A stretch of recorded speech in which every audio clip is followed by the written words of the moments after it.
What's going on, guys? Ted from Immersion here, and I'm back with another DM's Guild Spotlight video. I haven't done one of these in a while, and that's not for lack of me wanting to do them. I actually do really enjoy doing these videos, and I have a massive library of DM's Guild content, both purchased and, I've gone back, pay what you want and things like that, or just flat out free.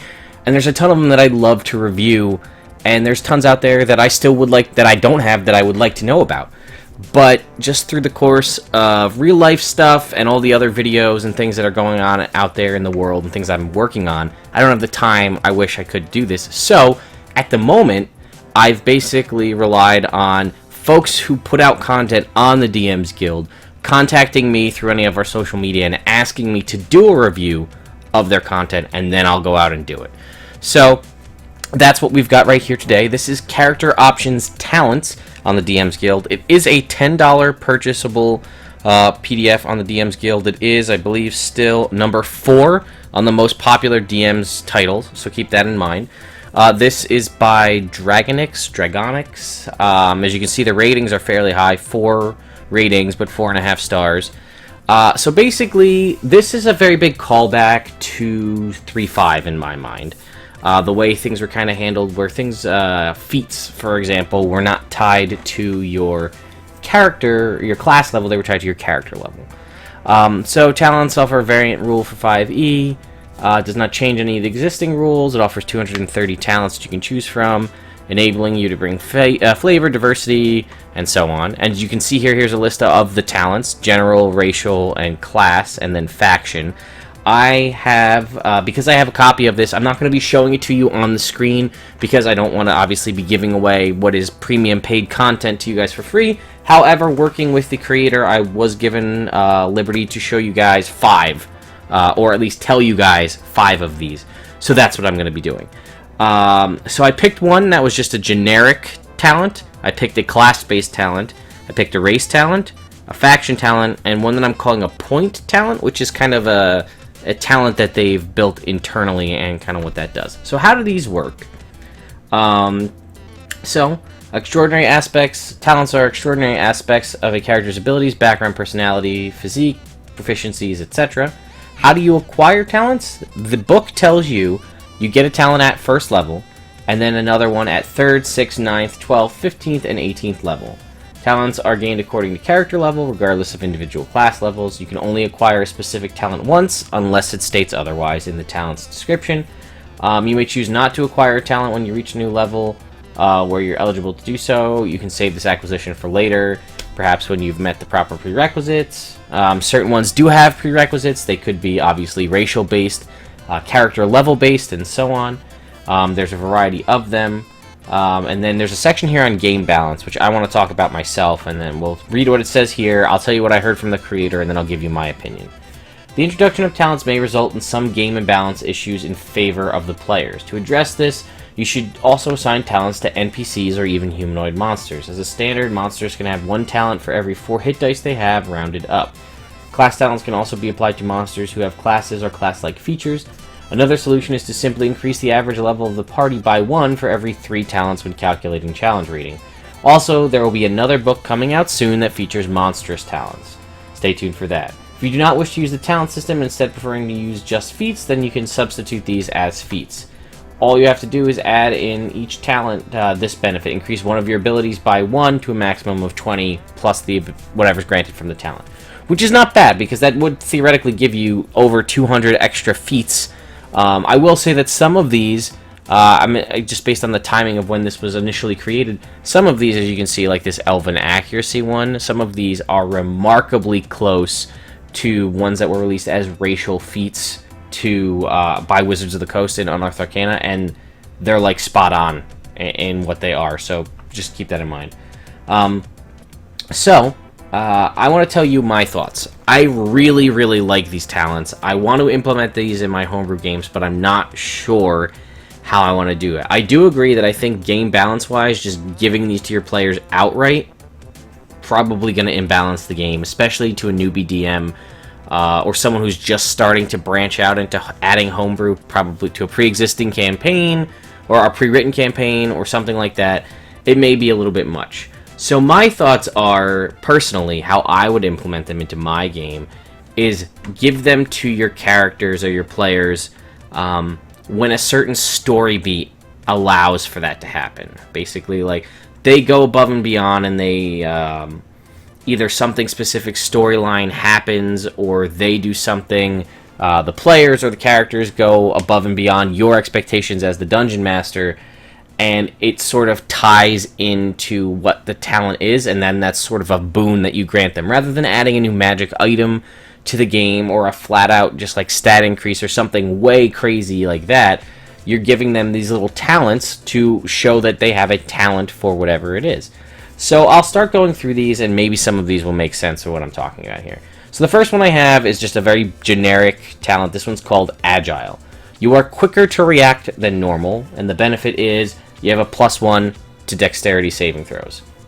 I don't think that's crazy broken. Dexterity saving throws are common, but you can obviously see, based on that wording, just being agile, this could be something that a monk could just get, maybe, or even something like maybe you have a paladin or a heavy armor wearer that constantly does great on their dexterity saving throws, or one time in that clutch moment they roll a really good acrobatics check, or they keep trying to do good on acrobatics checks, or something to that nature, where giving them a +1 to their dexterity saving throws isn't broken by any means, but there's a way you could work it into the storyline as, like, you did this, and, like, at the end of the session, you wake up from your long rest, and now you feel as though you are... something just clicks, and your muscle memory is increased, and you feel slightly a little quicker to act than normally before, and you can permanently mark down on your character sheet now that you are considered to be agile, and with that comes the benefit of you have a +1 to all dexterity saving throws forevermore. Again, not crazy broken, and I think it's pretty powerful. And, works to powerful in that, like, storytelling element, powerful. Anyway, next up we have Blessed Divine Smite. This is a class-based one. Again, this one could be very powerful depending, so think about how you could add this in story-wise. Your Divine Smite strikes are further empowered by your deity's grace. Prerequisite Paladin level 3. Your Divine Smite and Improved Divine Smite deals additional radiant damage equal to your Charisma modifier. Depending on how high your Charisma modifier is as a Paladin, that could be up to 5. It's not the most overpowered. Once you hit a level 11, it is fairly powerful, as Improved Divine Smite just adds an extra d8 to all melee attacks you do, so now it's a d8 plus potentially 5 to all melee attacks that you make. That's a little bit powerful, but it would only... if you choose to smite with Improved Divine Smite, the way I read it is it still would only add 5, so it just makes your smites just that much more powerful. And again, this could be a thing, perhaps your paladin goes on a pilgrimage to become closer to their god, perhaps they reclaim a temple that was, inhabited by dark beings that are, the antithesis of this god. Perhaps if there's a good god and like an evil god counterpart, they've corrupted this temple, and your player character paladin goes through and clears out all of these evil creatures, and then begins to, start cleaning up and reconsecrate this temple in the name of their god. And as a benefit, you as the DM grant them Blessed Divine Smite. The fact that they used their ability granted from their god to smite and clear all of these enemies, your deity has now empowered your Divine Smite to be that much more powerful. You now add your Charisma modifier to all damage done with smites. Pretty cool. I think it fits for the story in that particular instance. I'd allow it in my game. And it's one more thing, like, in my mind, one less thing I have to think about. I have this nice stack of talents that I can pull from. And again, you can use perhaps the class level, the once every 3 levels, as sort of a gauge for you. But then you got to think about this. You're going to have a potentially, 2 to 7 characters, depending on how large your game is, if not more or less. Can you really get them in a situation where once every 3 levels they're going to have the ability to do this? Maybe not, but you can get an idea of if this is the gauge of how you want to do these things. Every 3 levels, come up with some cool character story beat that could let them get one of these, but then you kind of have to plan ahead which talents they're going to get access to, and you never know where the players are going to take you. Next up, I have a faction-based one. This is called Blessing of Silvanus. This is a prerequisite that you're a member of the Emerald Enclave faction, and you're character level 6. Again, there are several of these that we've seen and I've talked about so far that are different character or class levels, like we saw the Paladin level 3. This is Emerald Enclave and character level 6. There are different ones for different levels of character, different levels within the faction. Some of the talents that you'd be able to choose have a prerequisite of another talent. That in that case, you'd be giving your players this PDF to say, here's a list of talents, because if I choose this one, then later on I can pick this one. In my mind, I want to keep this one close to close to me, and then I will let them know what their talents are when they would get them. But anyway, Blessed of Silvanus. You can cure a creature suffering from wounds and affliction. Benefit. On your turn, you can use an action to touch a creature. This creature regains hit points equals to 1d8 plus your proficiency bonus, plus your wisdom modifier, plus your charisma modifier.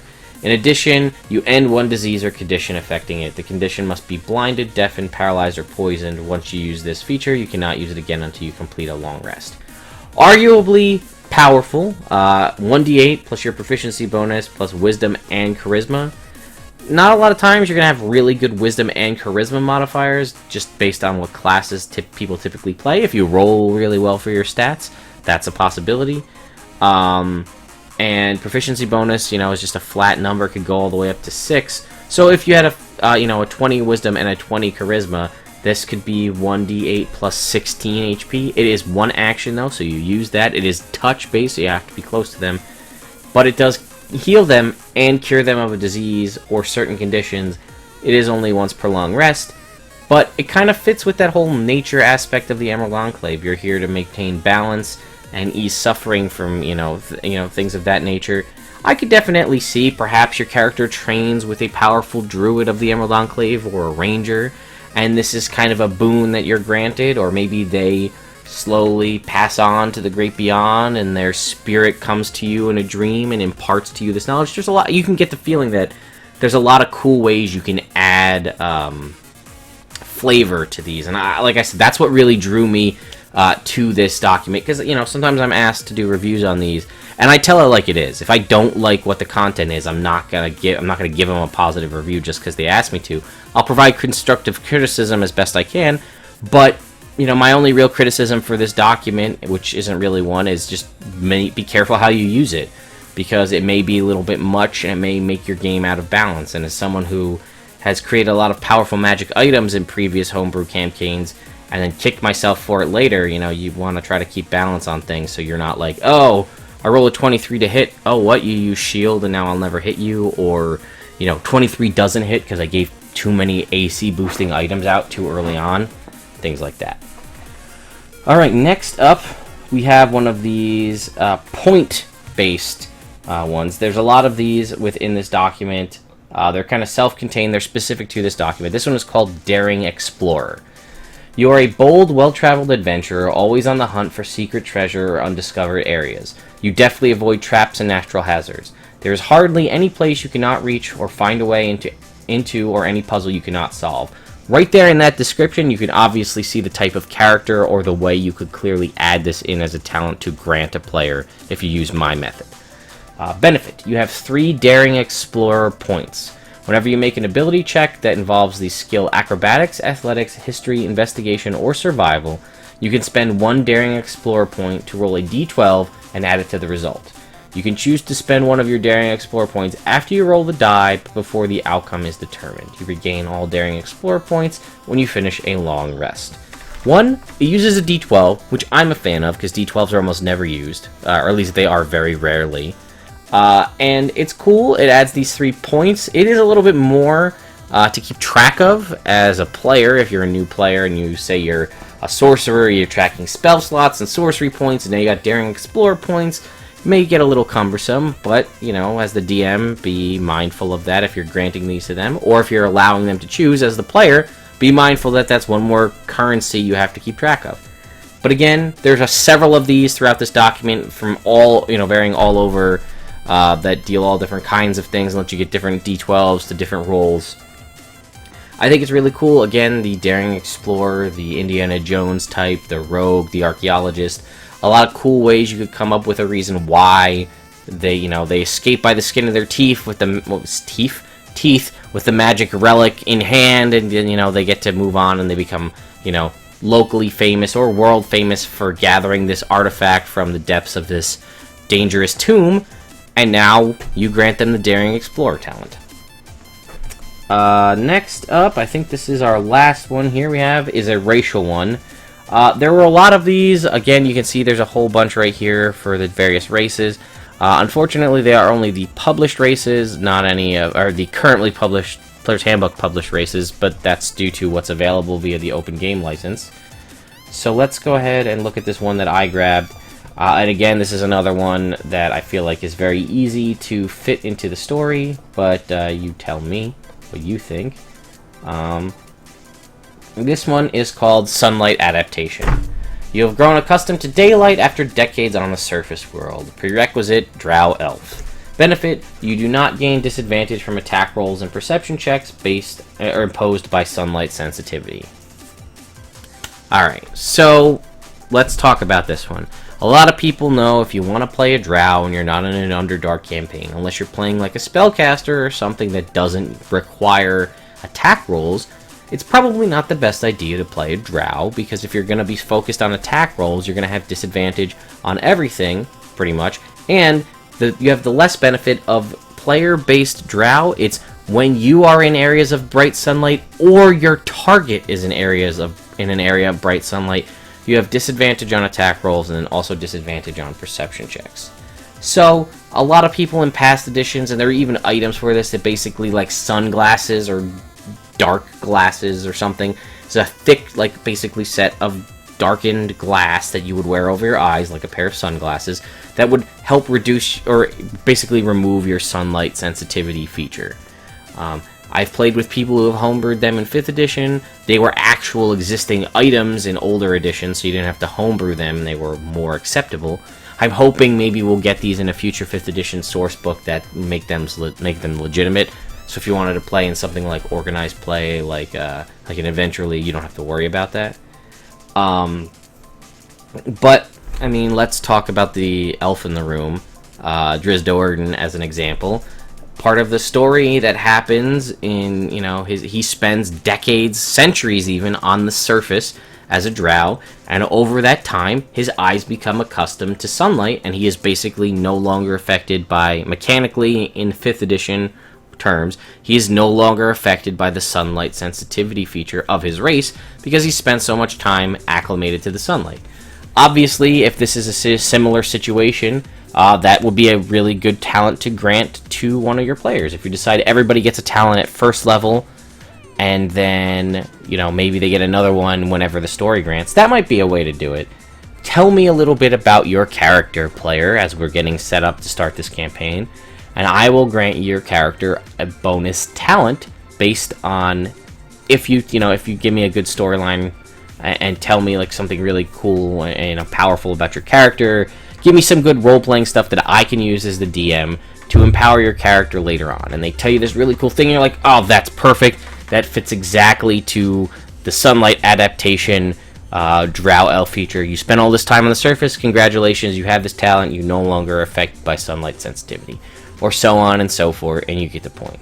So, anyway, guys, this was a little long-winded here, but I wanted to make sure I got through this and did as much, covered as much as I could and give you as much of my opinion on this as I have. Like I said, I don't really have any gripes with this. It's $10. You get a lot of content here, so keep that in mind. I mean, apparently enough people have purchased it. It is a 46-page document or 45-page document, so there's a lot of content here.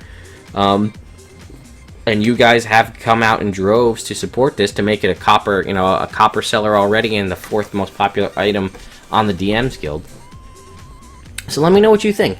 Did my video make you want to pick up this? Have you already picked this up? Do you love this document? Are you regretting the fact that you purchased it? Or have you picked it up? And if so, are you implementing it in your games? And I want to know in the description below, if you have implemented it, has it altered the way you run the game?